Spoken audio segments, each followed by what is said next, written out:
হ্যাঁ বলো ভাই। খুব খিদে পেয়েছে দিদি, আজকে কি খাওয়াবে দুপুর বেলা? ডিমের ঝোল ভাত খাওয়াবো আজকে আমি। ডিমের ঝোল ভাত দিদি রেডি করে দাও। আপনার কাছে কি কুপনটা আছে? দিদি কুপন লাগবে? একদম, কুপন ছাড়া কোনো কিছু হবে না, কুপনটা আমার। দিদি এটার কথা বলছো? হ্যাঁ হ্যাঁ, এটার কথাই বলছি, দিন। দিদি এবার আমি খাবার পাবো? একদম পাবেন। দিদি পেট ভর্তি করে খাবো?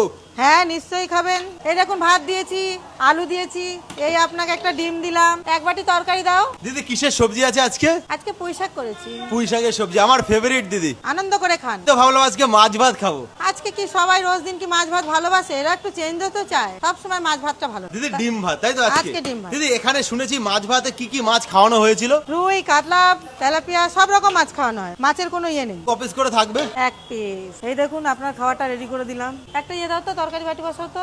বাহ দারুন। এই নাও 20 টাকা, আমাকে আরো 2 পিস ডিম দিয়ে দাও দিদি। ভাই মাফ করবেন, এরকম কোনো সিস্টেম না, এটা হোটেল না, এটা সরকারি ক্যান্টিন, মা ক্যান্টিন। আমি তো এক্সট্রা 20 টাকা দিচ্ছি দিদি। পয়সাতে তো কিছু হবে না, এটা কুপনটাই আমাদের সব। আর আপনি যদি বলেন এক্সট্রা দিচ্ছেন, এটা এক্সট্রা কিছু না, আমাদের সরকার এইভাবে রেখেছে, টাকা দিয়ে আমাদের কিছু হবে না। মানে কেউ যদি এক্সট্রা পয়সা দেয় আপনারা দিতে পারবেন না? না, হ্যাঁ দিতে পারি। কাদের দেব?